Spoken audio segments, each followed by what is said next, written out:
All right, guys, thank you so much for joining this top producer panel. I want to thank our incredible guests. We have Jennifer Abreu, in no order, by the way, Jennifer Abreu, Livan Beck, and Leslie Moreno.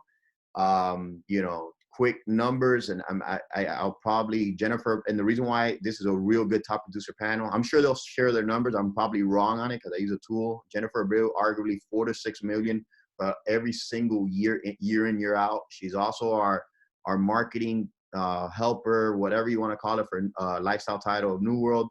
We have Livan Beck, 22 years old. I want to make the huge emphasis of how young he is. 22 years old, sold $10 million in real estate, probably more, because this is only accounting whatever was reported on the MLS, not pre-construction, not off market, and not if another brokers didn't report the sale. So 10 million production and 22 years of age.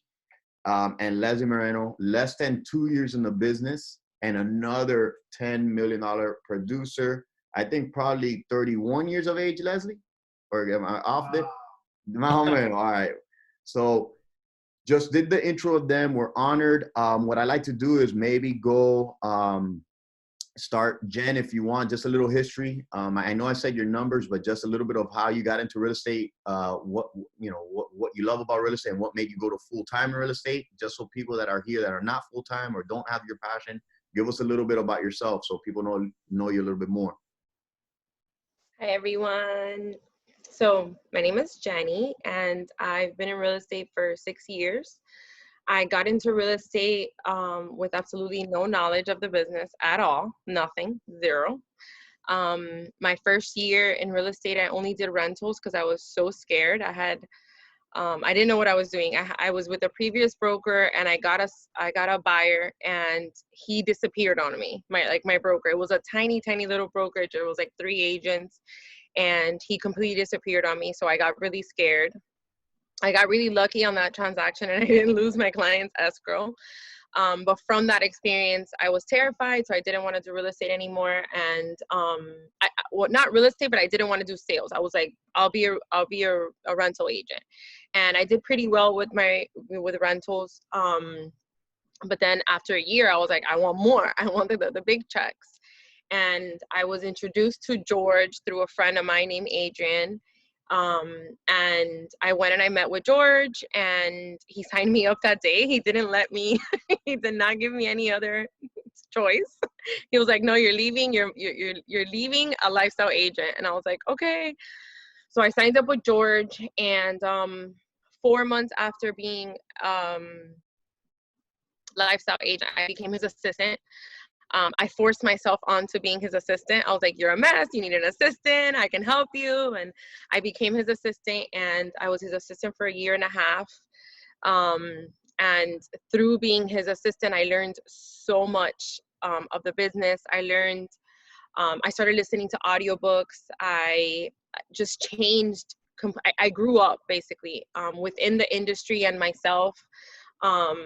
I was going through a lot of personal changes as well. So it was just straight evolution of myself for that 1.5 years.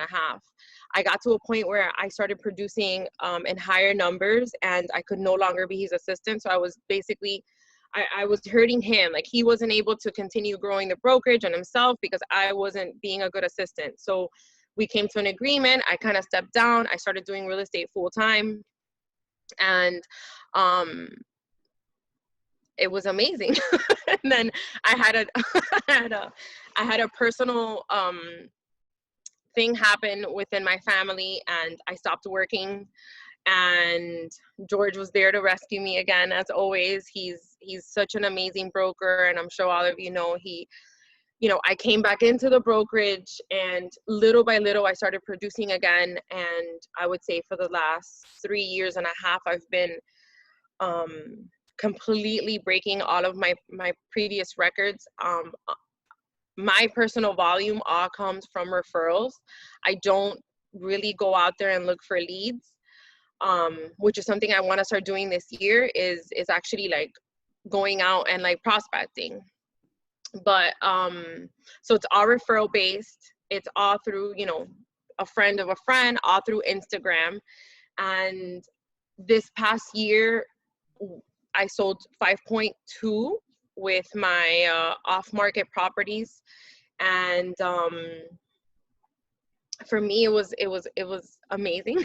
It was like my goal, you know, this coming year I wanted to sell 9. But Corona has hit and the market's still very good, but I've slowed down a little bit just because I have my kids here. I have 3 kids. So, I mean, I don't know what else to tell you guys. So part of my title. So through my production, I still wanted to, you know, I'm still very active with you guys. I know a lot of you guys because I've been with the brokerage for the last 6 years. So George felt that a good role for me would be like agent production, where I'm able to, that's my husband back there. Ew, Ryan. Is agent development. So I'm able to, you know, sit with newer agents or agents that I have been producing but that have issues or that don't know a contract or don't know something, and I'm able to help them. I've been through a lot of different things, a lot of different bumps along the road in the last 6 years. So I'm able to kind of give my insight and help newer agents kind of, you know, get their deal to the closing table. So not only am I helping you with your contract, but then I also have a little bit of title knowledge to kind of assist that. And I have a real big book of vendors and resources to basically help you guys get your deal to the closing table. I love it, Jen, and especially the part where you talked about me. But nah, just kidding. I don't do this. You know me. I'm not a big ego person, but I'm grateful for those words. Something that I you know, because I know your story and it's easy for me to ask. I don't think, and I'm almost certain you had no sales experience in the past, right? No, nothing. I mean, and I'm very shy. Oh yeah, she was very shy before. She wouldn't have done this before this Zoom. And one of the things that she's done very well now, more on social media. How much would you attribute? Let's just say at 5 mil, 5, 6 mil, how percentage wise referrals that come to, you're mainly referral based, but where does your referrals come from? Is it word of mouth or is it social media or social media? Social media? It's really like every listing I've ever had has been through Instagram. I've been so lucky that I've never been, sorry for the noise, my husband's getting ready, sorry. All my listings has been through social media. Like I've never been to an actual listing appointment. I haven't had to. Like it's been you know, somebody I know that knows someone that wants to list their house, and then I end up listing their house, and then while I'm at the house, like doing an open house or whatever, I end up picking up another listing at the open house. So it's been, I've been very blessed in that sense. All right, I love it. Okay, so you got a little bit of Jennifer's bio, a little bit of her, how she got into the business. The next and I'm gonna, and then this is just the intro part of it, but the next person I want to bring in, somebody very near and dear to me. I always use a joke that she used to change my diaper, right? But she's not that much older than me. But Leslie Moreno, what's up? Let me see, is she on here? Where is she at? Did we lose her? Leslie, you're muted. Oh, there you go. Sorry. There you go. I've known Leslie probably the longest here in this brokerage. I probably knew Leslie when I was like 10 years old. Or maybe Guzman knew me longer than you. But Guzman knew me longer. But Leslie, you know, Leslie, when did you really get licensed? Was it 2018? Yep. 2018. That I think in Christmas time. It was August 2018. And I just didn't you know, then I joined you guys, but I wasn't able to start working right away. So it was like 2 months probably that I started really working. Christmas. So less than 2 years, I would say, right? 2019. Less than 2 years. I think you did 27. I mean, you're gonna have your numbers better than I do, but is it 27 transactions last year and 10 million in production your first full year in real estate? Am I off in those numbers, or is it better? Or a little bit off. It was I think it was 29. I can't remember the numbers exactly, but it's a little bit better. Yeah.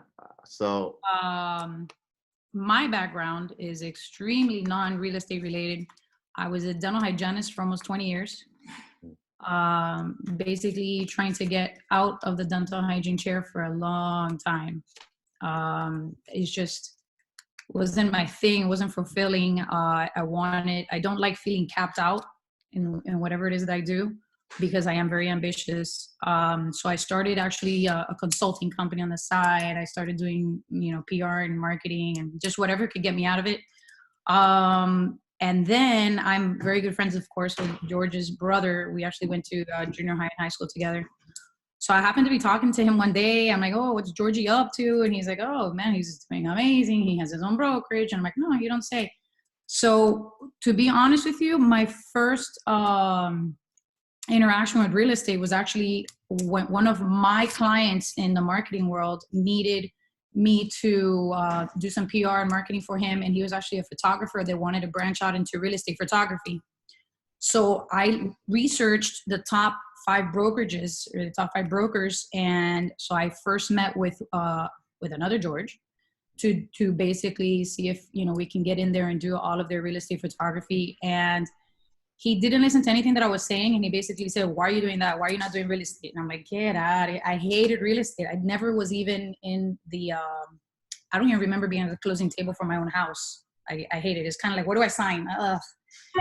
And he was after me for like 5 years to get my license and stuff like that, until I finally then talked to George's brother one day.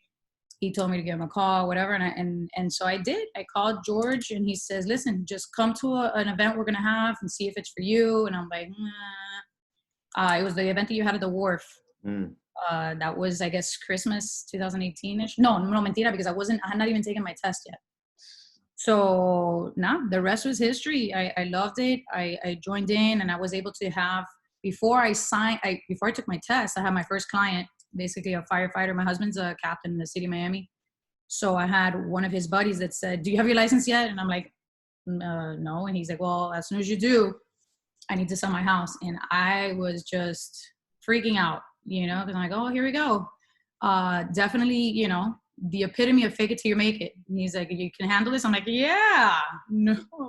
You know what? Let me interject there. And this is great. We got almost 60 people, but one of the things I want to make sure that people, what I would attribute to your success from my point of view is, one, can I say that?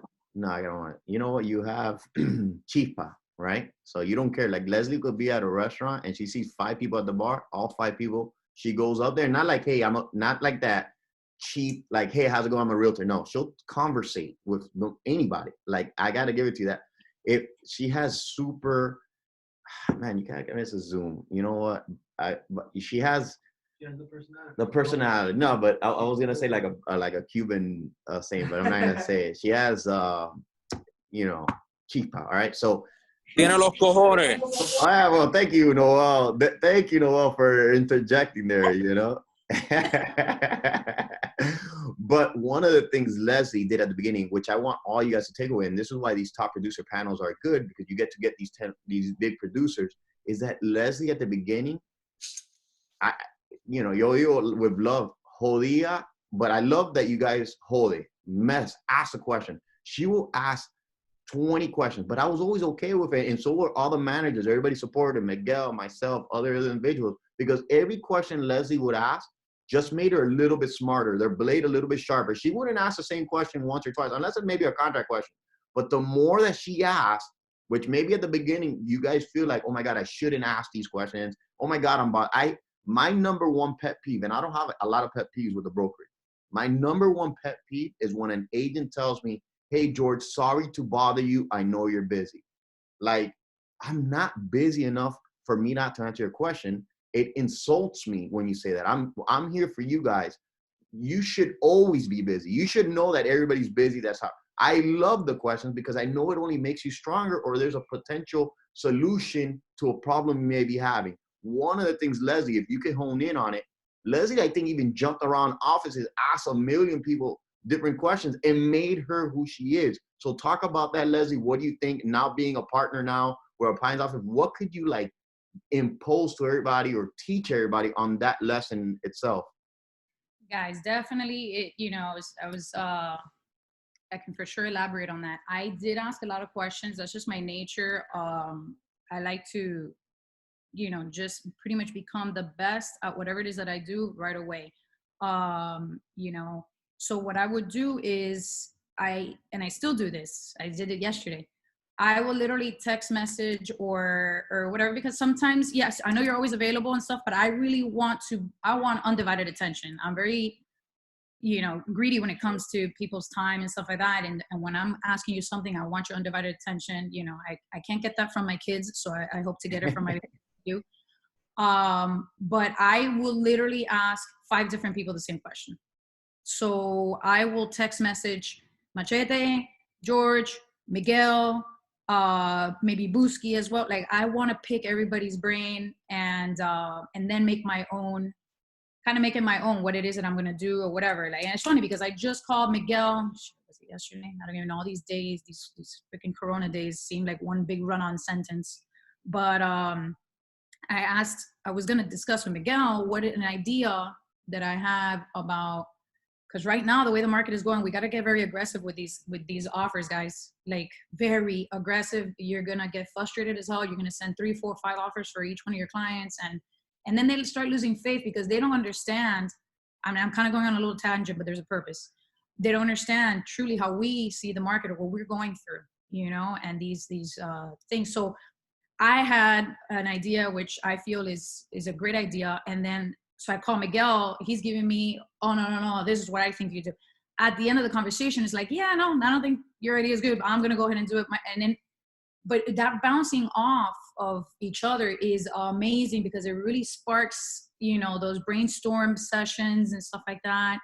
And it's so important. It is so important. And I tell my team, I'm little by little, I'm putting together my team in Pines, who I'm so proud of. They are amazing. One of them is my sister-in-law, and I just have big plans for them, but they ask questions. Like, one of them is Justin. I don't know if he's on here. That boy asks questions, let me tell you. And I love it. Just like what you're saying, George, I love it because it means that the hamster's turning in the wheel and you're thinking, you're trying to get busy for your business, and I get excited about that. There's a piece of the pie for everybody, guys. But you definitely have to be very proactive. Use us, use management, use whoever's next. It doesn't even have to be management because, listen, I've always been like so humbled that I would have people who I felt like were so above me, and they would call me to ask me something. I'm like, whoa, call each other, Another thing, that I can't stress enough, I put together a binder from the moment that I started. Because unfortunately, just like med school and everything like that, they teach you theory and all that. But when you go out in the field, that's when it really counts. So I would get sample contracts. I remember one of my managers at the time, and I asked him, I saw sample contracts, or not sample contracts, but like old contracts on his desk. I said, are these closed already? He goes, yeah, they're already closed. I said, can I take these? Because I wanted to see how he draws up his contracts. I wanted to see the verbiage. We have to be very careful with that. Also, when you do a training, that we do more trainings than any brokerage that I know, take the training more than once. Don't say, okay, I already did the training on, whatever, on CRMs, that's it. No. And if possible, take the training by different people. I took the contract training probably, I kid you not, like 5 times, and if Rick does another one, I'll go take it again. So that's the best. We have the resources. I was going, and yes, this job lets you work from home. And I know right now it's difficult because, Corona, whatever. Slap on your mask, go to the offices, because that is invaluable. I wasn't in there before I had taken my test or anything like that. I was in the office on the damn beanbag, just listening to everybody talk. And I was like, oh, okay. And it was very motivating. Let me jump in there. And that's a great point. And you made a note of it. That right there, I had we're not perfect, and Leslie, I think you are right. I think we do a lot of trainings for the agents, and not only that, one-on-ones. That I think that's why Lifestyle's been able to like go up the charts faster than any other brokerage, and by the end of this year, probably, and we're space of people of 20 years doing the same business, 15 years, and us not even less than 6 years, about to be in the top 5 of brokers, and even top 3 in all of Miami-Dade County, aside from franchises, of course. And I attribute to all of you guys. So it's a crazy thing. And I think one of the main reasons is about, like Leslie just said, Leslie probably has 15 people she could call on speed dial, and they'll take their time. Pablo's, the Marvins, the Dennis's. Dennis probably answers, not being paid, answers more CMAs, more, more appraisal type questions for free than anybody I would ever tell you in this industry would do. And that's what allowed us to have special, I think, with lifestyle. But Leslie, the big thing I will tell you, the biggest flaw I see of agents that are not producing right now. And there was an agent that has joined maybe 3 or 4 months ago. I'm not going to call the agent out. Call me out because he had asked for a mentorship. Oh, I want to get mentored. That everybody thinks that like getting a mentor right then and there is going to change their business. And I asked that, and the mentor didn't want to add on a part-time agent. Usually mentors are going to want a full-time agent because they want the commitment for them to take time of their day and taking money from they can make producing. They want a committed agent to help out. This potential mentee, I go, hey, listen, you know what? Maybe he wants a full-time. I go to him, in the whole past 6 months, how many times have you come to the office? 0.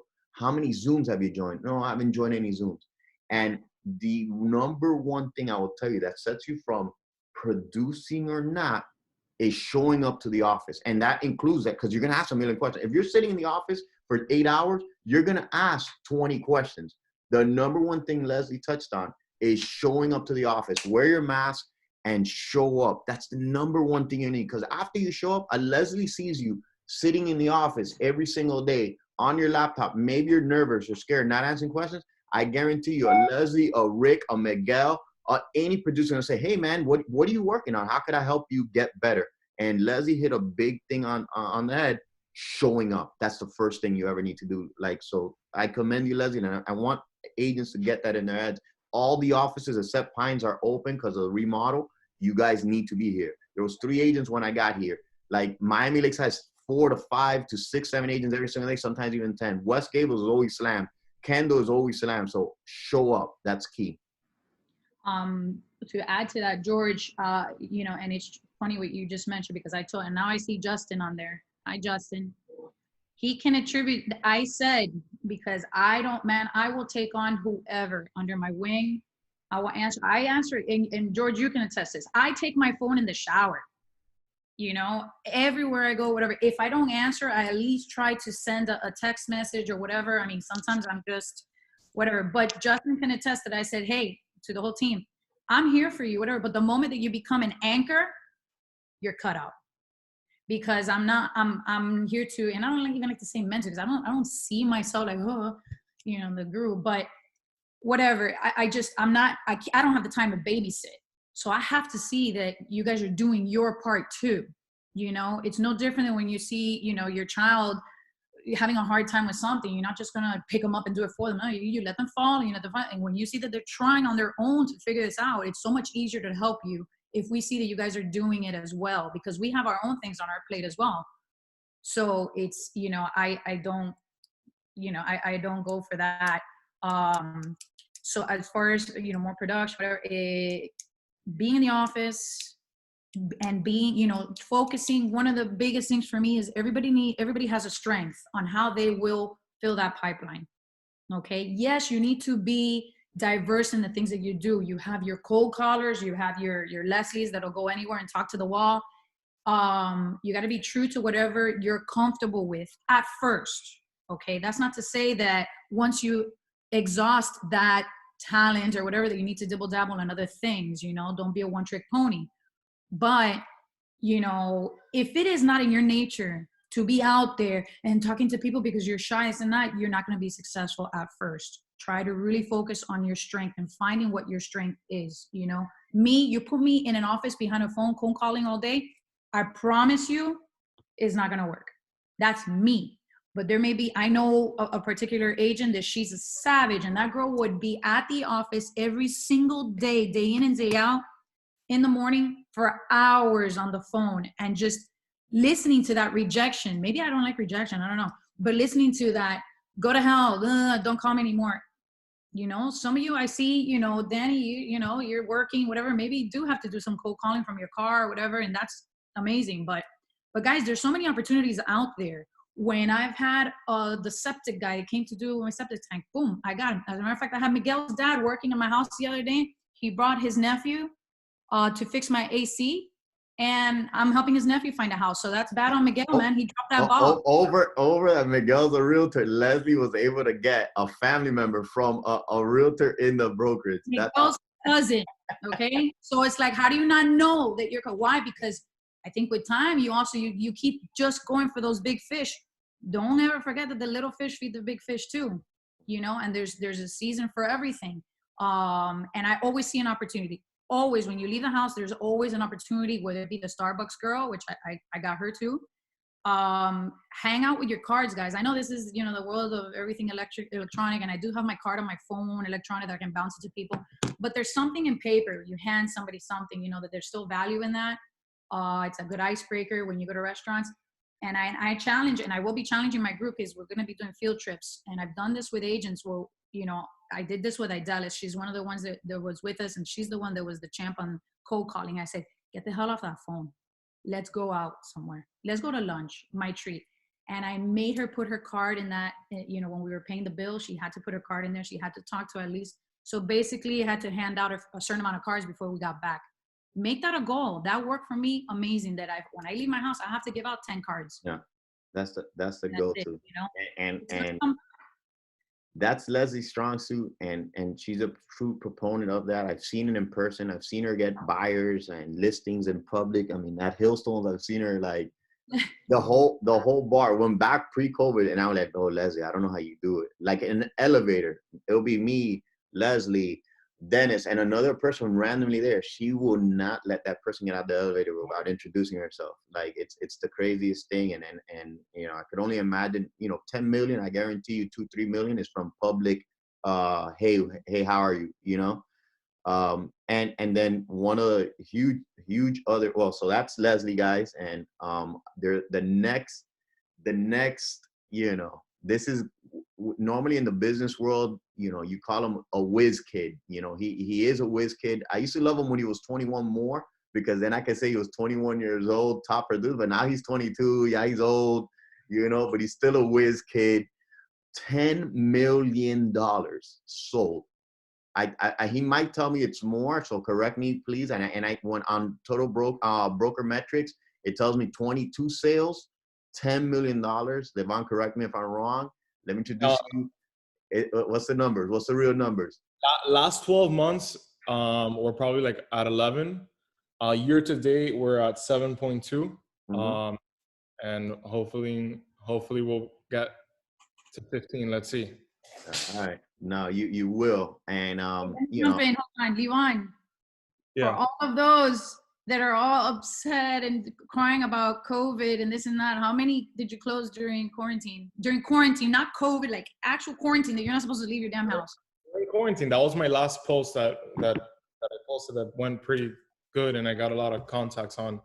I mean, that was probably like nine, and some of them were double-ended. So yeah. And that's I'm in the quarantine, so. And in quarantine, we were closing. So there's the whole, but it's quarantine. Shut up. Hey, no, and one of the things is where I'll say where Livan shines, and I'm sure there's a lot of people are going to ask this question, because we have all age groups here in lifestyle, but we also have newer agents. It doesn't matter how old you are that are newer. One of the things that to this day, I'm shocked. I don't know. And Livan, you need to tell me how. Normally, I'm 37 years old. And let's just say Jen and Leslie, as I say in this top producer, your friends are buying their second home. They're buying their first home.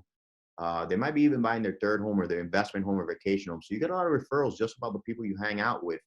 But Livan's 22. If he's lucky, he's maybe having a friend that's renting out an efficiency, his first 1-bedroom apartment. If he's lucky and and they have good family, they're maybe buying a house because they got married at 20 or whatever. But you don't have a lot of that. Like, how do you get to your $10 million number without those real friends that are buying homes that are easy referrals? What would you say? What is it?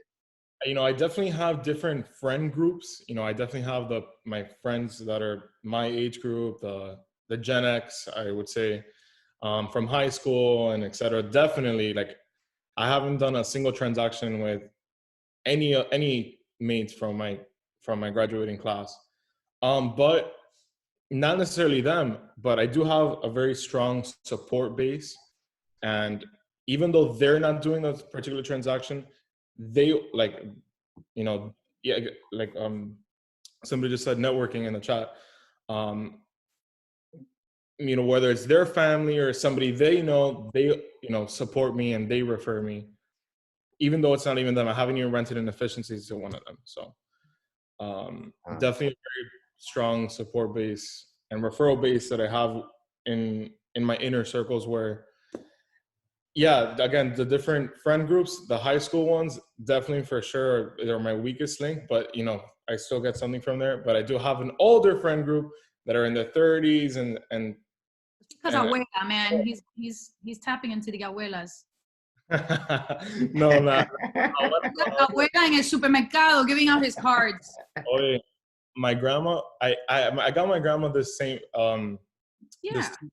She wears it religiously to El Presidente, so if you see her, she'll be wearing it.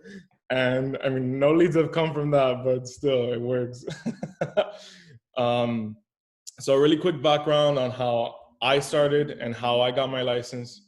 My parents were those people that they wanted to sell by owner. And we did. I really helped them throughout the whole process. We did pay a buyer's agent commission, but you know, obviously there was no listing agent. It went very smoothly. I was very involved throughout the entire transaction. I was, you know, that was fresh out of high school, and I really liked the process. And you know, they did purchase another home with an agent. And again, I saw that whole process from the sale to purchase, and you know, that really inspired me. And I actually really liked how, you know, just the entire process in itself, and that inspired me to get the license. And as soon as I got the license, I joined the small brokerage where our realtor was, which it was the broker, and very, very small. I learned a lot. You know, I'm not knocking it. I loved it. I had a great experience. You know, I look at it as a stepping stone until I got that call from Miguel Rodriguez, who honestly, without him, I wouldn't be here. You know, one, with lifestyle and probably how I am right now in volume. So I owe it a lot to Miguel. And we met up one day at Starbucks in Miami Lakes. I'll never forget it. And a few weeks later, it took me a while. I'm not gonna lie. It took me a while to sign over to lifestyle. It was a very, very hard transition for me. Not necessarily because of anything, but just because of coming from somebody, you know, the broker that I was with before, I knew them personally. So going to like a brand new company where I knew nobody, Miguel was a stranger to me. I met him once. It was very tough, but I'm really, really glad with the decision. And, you know, here we are. Now I consider George like my older brother. So I wouldn't change anything at all, you know.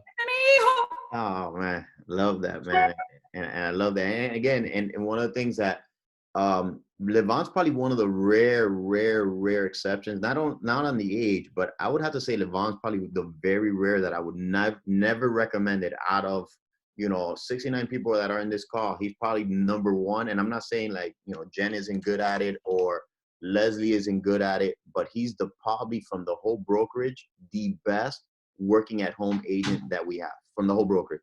Because I mean, Rick produces 10, 15 something million, but he comes in and comes out. He works from the street. Leslie works a little bit from the home, but she comes into the office. She started a lot at the office, so she was able. And this current coronavirus, if it wasn't for the coronavirus and the kids being home, I guarantee you Leslie would be home. I can't work from home for the life of me. If I had to do it, yes, but I'm horrible compared to being able to be at the office. But he's probably one of the Livan, for that working at home agent that we don't suggest. What is it that you keep at your house? You're not in your office today, but normally I know you. What are your essentials? Your whiteboard. What are the things that you keep at your office that are very important? Actually, I'm gonna ask that question to all three of you. Jen, what's in your home office? Jen's a huge person about vision board. Jen, what are the important things that you have to keep you on track? My planner, my new assistant, and my vision board. Yeah. Your vision board, and you've had this event, and I think we need to have one of those events again. How is your vision board been part of your business for a long time? Yeah, so I started my vision board, I think when I started Lifestyle, and I've just been like, I do it every 6 months. I make my kids do it too. I mean, they have like funny things like you know, cars and whatever stuff that obviously a 10-year-old can get, but it's just a matter of teaching them that like whatever you put out is what you get back. So you have to have a clear vision, and a goal to work towards. So I mean, I use it every 6 months. I literally update it, and I kid you not, everything I've put on that board, maybe it hasn't happened right away, like my getting to my 10 million goal, but I'm a step closer. You know, every time I redo my board, I'm like, I look at my numbers, or like I got married last year. I mean, just I got the ring I wanted. I just everything, Well, every you're little letting us thing. see us there. Hey, Leslie, she's letting us see that ring. Look, what's up? She's just keeping the left hand up there like that. Board. It's freaking, yeah.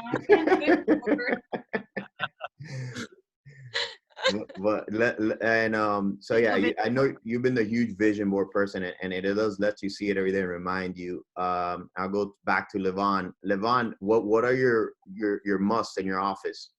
Definitely.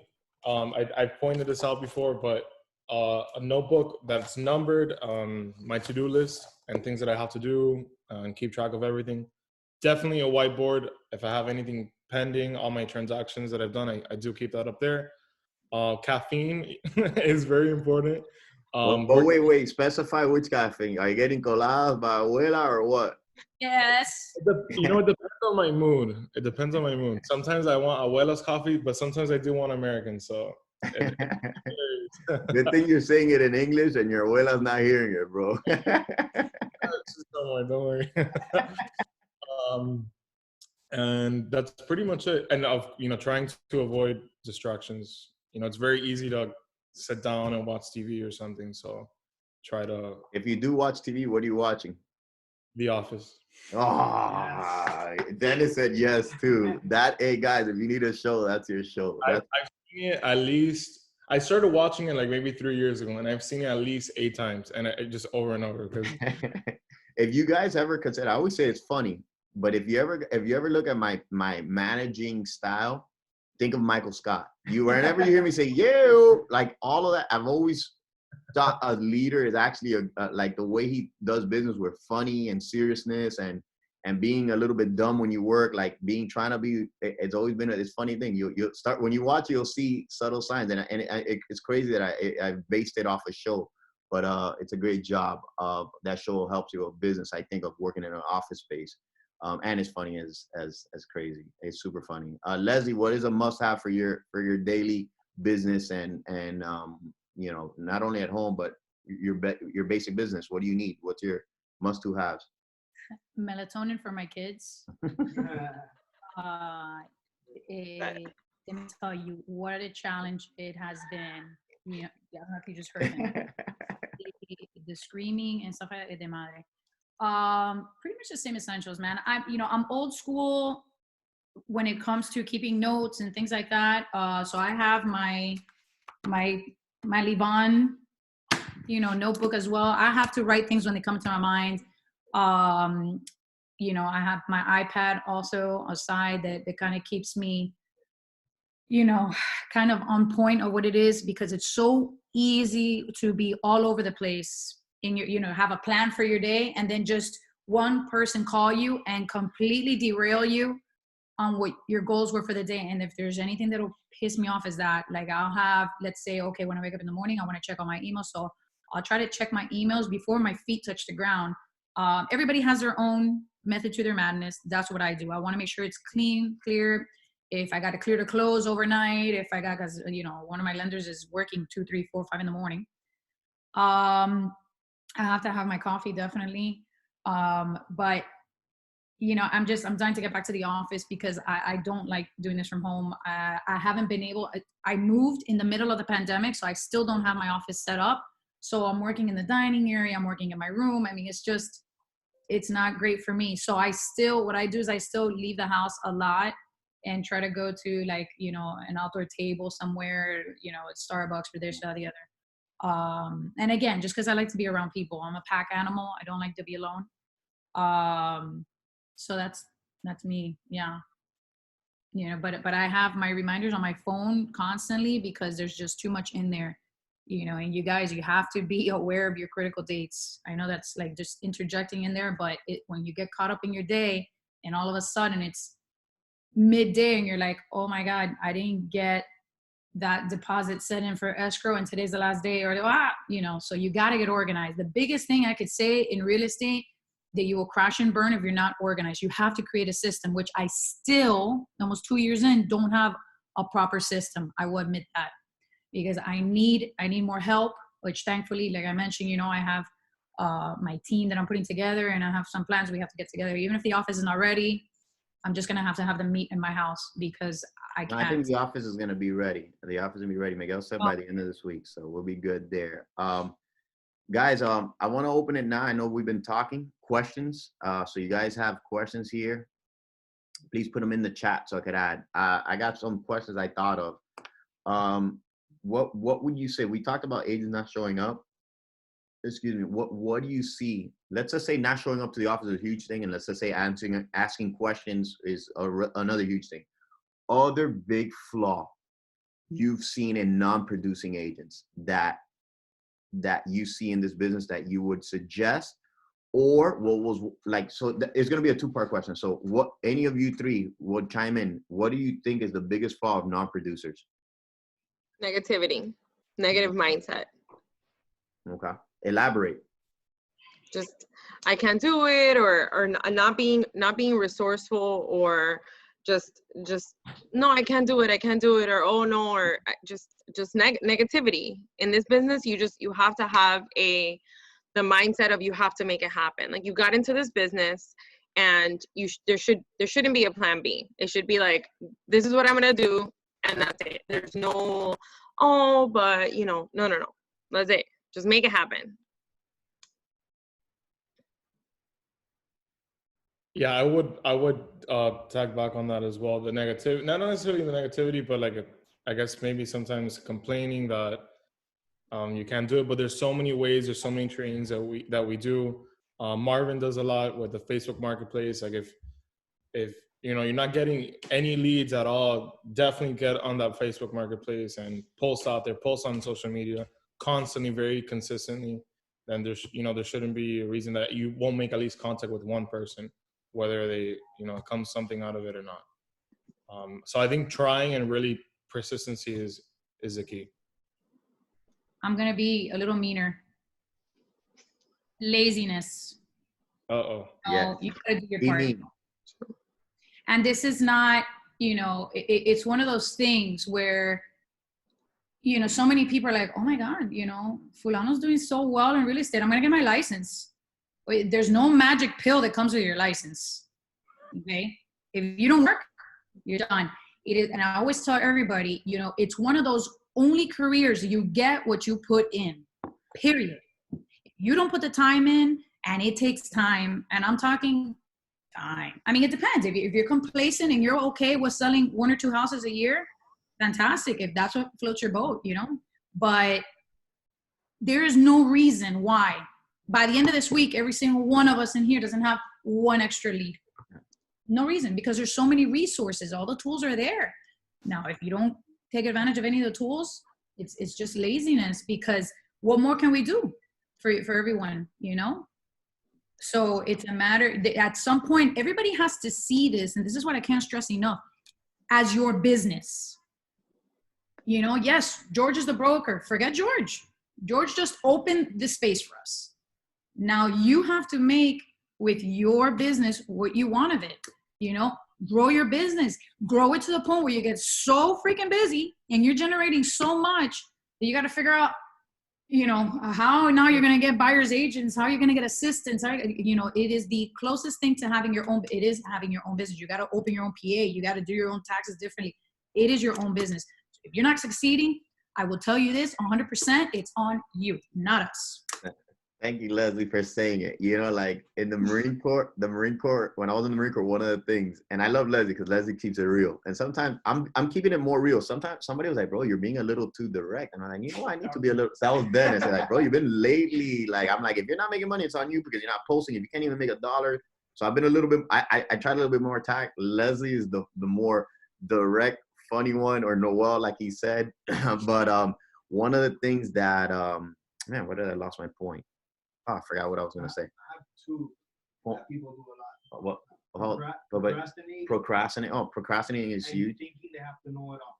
And think, yeah, okay, that's a huge thing. This is a huge I didn't flaw. know anything. And we got my biggest Like commission. everybody's trying to say, oh, I'm not ready because I don't know the contract. They paralyze themselves. They're thinking like, no, I have to do 45 Zooms. I gotta go 25 meetings at the board. Then I'll be ready for my first client. You gotta get the client first, and you'll learn the things you need to learn while you have that client. That's a huge and good call, Dennis. Because if you get the client, you have everybody in this chat that's a producer or anybody in the office. They're gonna help you. You're never gonna be lost. But you know why kids stay in school and they start saying, no, I want to change my major. I want to do this, because they're so scared of going to the real world. They start changing their majors. They start learning things. Oh, I want to read this, and then I'm gonna be ready. No, just put the work. Stop being lazy, being fearful, and get the work in. That's a huge thing. Good call, Dennis. That's huge. Jen, elaborate on that. Yeah, I saw you shaking your head like back and forth. Yeah, it's true. Just not fake it till you make it, but in a way, yeah, fake it till you make it. Like I had that problem when I started. I was so scared to do a sale because of my previous experience that I was like hesitant. And then when I did my first sale and I got that big check, I was like, there's no going back. Never doing a rental. So I never did a rental again, and I was like, I agree. George, if you allow me to say something, I think it's more important to have a mindset, because as a real estate agent, you are your own boss. You are on of your own life and your schedule. Usually, people come from 9-to-5 jobs where they tell you what time to eat, what time to go, what to do, what not to do. But when you have your license, you don't know what to do because you don't have that little voice in your head telling you what to do. So you need to prepare, you need to read a lot, to follow, the top sellers, to mirror somebody in the office, like, oh, I want to be like Jen. What does she does? I want to be like George. But we have to educate ourselves. Now we are our own bosses. So if you don't know how to run your life, you're not gonna know how to run your business. So you need to kind of change your mind too. I agree with that, Martha. And again, guys, if you don't know, Martha's now our new Spanish branch manager. She's been doing an amazing job. I said it a little earlier, but now that we have 60+ people, I want to make sure that you guys know. My next question, Jen, I've asked you this before. Something that but let's get to the questions people have asked. Jen, Leslie, what's the latest you text somebody like a client at night, and what's the earliest? I'll ask all three panelists. Earliest and latest. You're asking the wrong person. I'd rather piss you off than miss an opportunity. Yeah. So but the earliest probably 8. The latest, it depends. If I have confianza with a person, we're 2 to 3 in the morning, we're still texting. But I would say respectfully, the latest is like 9, maybe. Yeah. That's the same time, guys. WhatsApp is 9 o'clock. I know some people don't follow that, but WhatsApp, because some people get, the big thing I get is like, bro, my girl thought somebody was texting me late night. Somebody wrote in the chat at 11. Heated me up. Welcome. Then you get an alibi. Livan, no, hey, Livan, Dennis is calling you out here, bro. That's not true. He checks.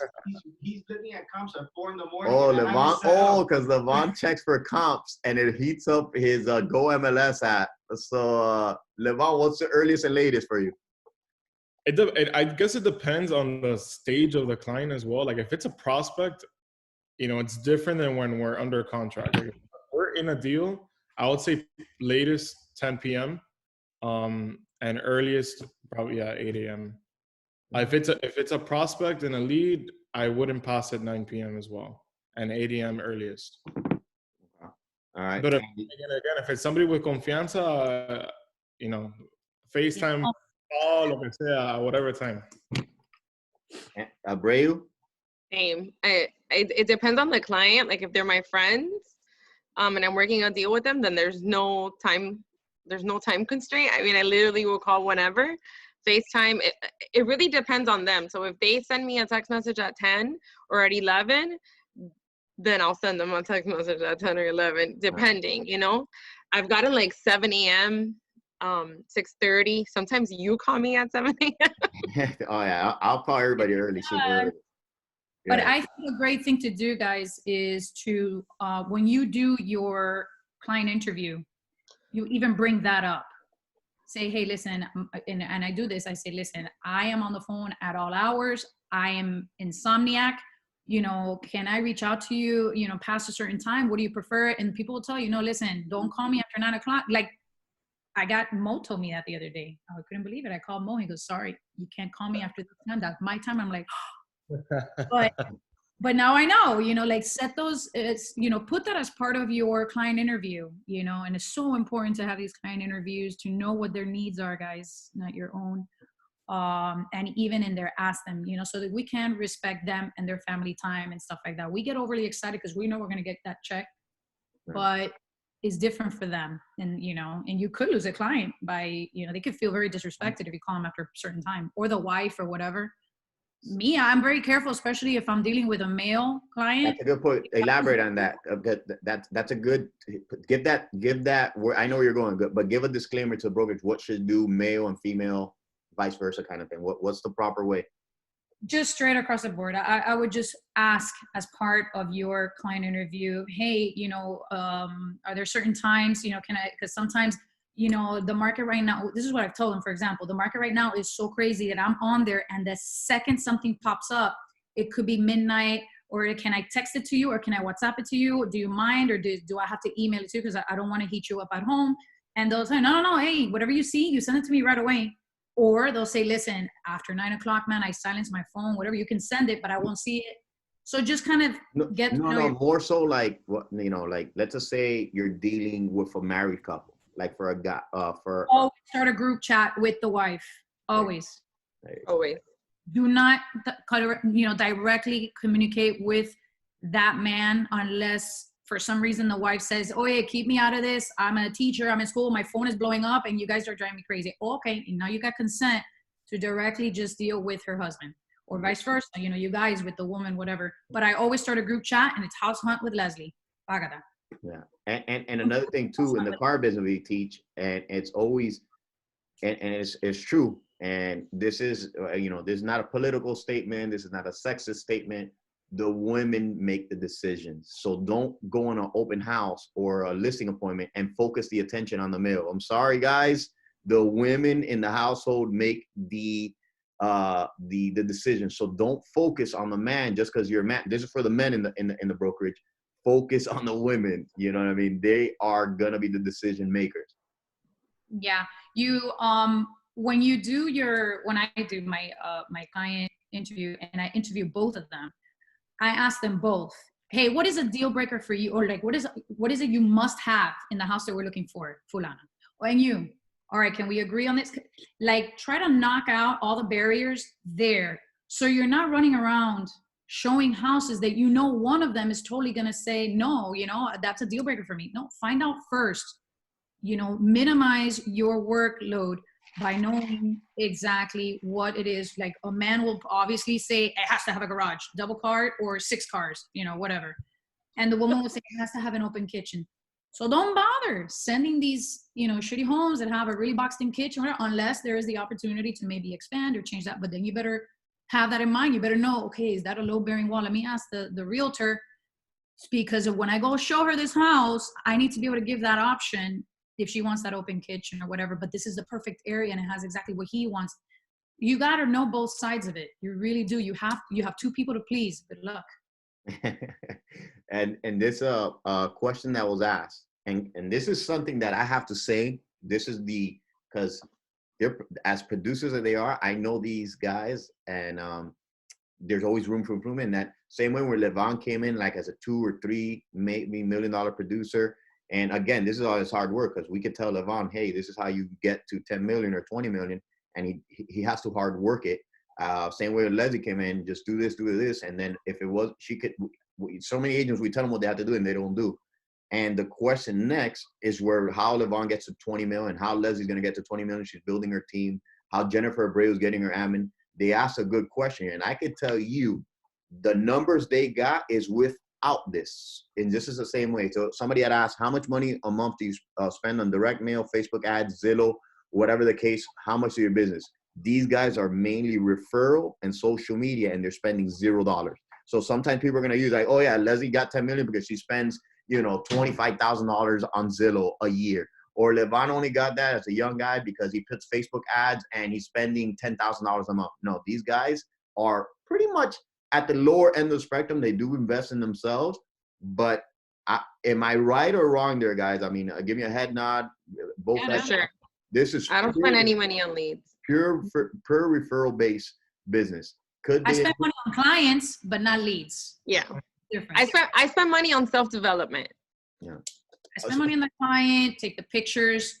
Something that's huge also, guys, don't be cheap on that. Make sure that your photographer, you pay it so that you have consistency on the way that your social media looks and everything. So it's the same photographer. So pay the $150, $200, whatever it is. That kind of stuff I pay. I actually just paid for, you know, a pre-appraisal with Dennis on a property that I didn't have the lead yet. I finally got the lead, but those are the things that you focus on paying. I'm not saying not to do Zillow. I'm not saying that, but I haven't done it yet. I haven't invested in it yet. And I say yeah because I will, especially so that I could feed my team and all of that, and I have some plans. But, you know, you do need to invest into your business, you know? No, I agree. And one of the things I wanted to put, and Jen is one of probably my book buddy.